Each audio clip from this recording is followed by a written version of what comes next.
Hello student, তোমরা কেমন আছো? আশা করি তোমরা সকলেই ভালো আছো। প্রতাপ একাডেমি কোচিং পরিবারে তোমাদেরকে সকলকেই স্বাগত জানাই। আজ তোমাদের মাধ্যমিকের অঙ্ক পরীক্ষা ছিল। অঙ্ক পরীক্ষা তোমাদের সকলের কেমন হয়েছে অবশ্যই তোমরা কমেন্ট বক্সে কমেন্ট করে জানিও। আজ আমরা দেখে নেব 2025-এ অর্থাৎ ম্যাথামেটিক্সের যে প্রশ্নপত্র দেওয়া হয়েছিল, প্রশ্নপত্রে যে এমসিকিউ কোশ্চেনগুলি রয়েছে সেই এমসিকিউ প্রশ্নের উত্তরগুলি আমরা দেখে নেব। চলো প্রশ্নপত্রের যে প্রশ্নগুলি রয়েছে তার উত্তরগুলি আমরা দেখে নেব। একের দাগে নিম্নলিখিত প্রশ্নগুলি প্রতিটি ক্ষেত্রে সঠিক উত্তরটি নির্বাচন করো। একের যে প্রশ্নটি রয়েছে ঊর্ধ্বক্রমে সাজানো, এর উত্তরটি হবে তোমরা দেখে নাও 126 কিন্তু উত্তর হবে। পরবর্তী যে প্রশ্নটি রয়েছে একটি লম্ব বৃত্তাকার চং ও একটি অর্ধ গোলকের ব্যাসার্ধ, এর উত্তর হয়ে যাবে 50%। তোমরা দেখে নাও বির দাগে যেটি রয়েছে। পরবর্তী যে প্রশ্নটি রয়েছে একটি ত্রিভুজের 3টি বাহুর দৈর্ঘ্য, এর উত্তর হয়ে যাবে 90 ডিগ্রি বা 60 ডিগ্রি। তোমরা কি করে এসেছো অবশ্যই তোমরা জানিও, তবে আশা করা যাচ্ছে 90 ডিগ্রি সঠিক অ্যান্সার হবে।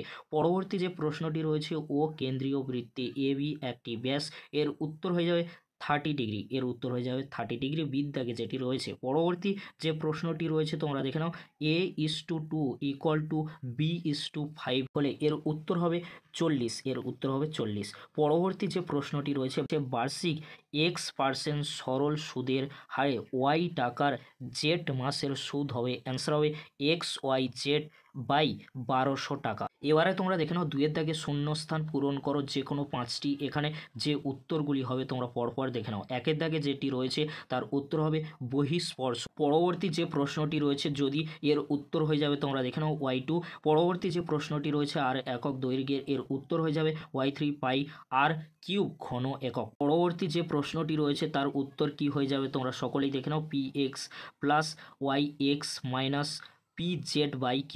পরবর্তী যে প্রশ্নটি রয়েছে একটি ব্যবসায় পিন্টু, এর উত্তর হয়ে যাবে 2:3:5। পরবর্তী যে প্রশ্নটি রয়েছে যদি, এর উত্তর হয়ে যাবে 38। তোমরা সকলেই ভালো করে দেখে নাও। এবারে তোমরা দেখে নাও সত্য বা মিথ্যা লেখো যে কোনো 5টি। এখানে যে সত্য মিথ্যাগুলি রয়েছে তোমরা সকলেই উত্তরগুলি ভালো করে দেখে নাও। সংখ্যাগুরু 1, এর উত্তর হয়ে যাচ্ছে মিথ্যা। পরবর্তী যে প্রশ্নটি রয়েছে শঙ্কুর আয়তন x, ভূমির ক্ষেত্রফল y এবং উচ্চতা z হলে এর উত্তর হয়ে যাচ্ছে মিথ্যা। পরবর্তী যে প্রশ্নটি রয়েছে 0 ডিগ্রি, এর উত্তর হয়ে যাচ্ছে মিথ্যা। পরবর্তী যে প্রশ্নটি রয়েছে ABCD একটি বৃত্তস্থ চতুর্ভুজ, এর উত্তর হয়ে যাচ্ছে সত্য। পরবর্তী যে প্রশ্নটি রয়েছে 6x² plus x plus k equal to 0 সমীকরণে, এর উত্তর হয়ে যাচ্ছে মিথ্যা। পরবর্তী যে প্রশ্নটি রয়েছে একটি যৌথ ব্যবসায় দুই বন্ধুর মধ্যে একজন XYZ টাকা ওয়াই মাসের জন্য, এর উত্তর হয়ে যাচ্ছে মিথ্যা।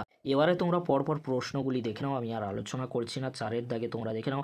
তারপরে রয়েছে 5-এর দাগে যে প্রশ্নগুলি এসেছিল তোমাদের পরীক্ষায়, তোমরা পরপর দেখে নাও। তোমরা যারা 2026 সালে পরীক্ষা দেবে তোমাদের জন্য এই প্রশ্নপত্রটি গুরুত্বপূর্ণ, কারণ এই প্রশ্নপত্রে যে প্রশ্নগুলি এসেছে 2026 সালে আসবে না। তোমরা ভালো করে দেখে নাও তোমরা যারা 2026 সালে পরীক্ষা দেবে। আর তোমাদেরকে বলে রাখি 2025 সালে তোমরা যারা পরীক্ষা দিলে উপপাদ্য, সম্পাদ্য আর তোমাদের যে প্রয়োগ হয়ে থাকে, এখানে কিন্তু তোমাদেরকে কমন দিয়েছি, কারণ তোমাদেরকে আমি বলেছিলাম যে এই প্রশ্নগুলি আসতে চলেছে। সেই প্রশ্নগুলিই কিন্তু এবারে দেওয়া হয়েছে। আশা করি তোমরা সকলেই বুঝতে পারছো। আমাদের দেওয়া সাজেশন থেকে তোমরা 100% কমন পেয়েছো। এখানে তোমরা দেখে নাও ওজাইব বলেছিলাম, তারপর মধ্যমা বলেছিলাম, এগুলো কিন্তু কমন পেয়েছো। আশা করছি তোমাদের সকলেরই পরীক্ষা ভালো হয়েছে। তোমাদের পরীক্ষা কেমন হয়েছে অবশ্যই তোমরা কমেন্ট বক্সে কমেন্ট করে জানাও। ভিডিওটি দেখার জন্য তোমাদেরকে অসংখ্য ধন্যবাদ।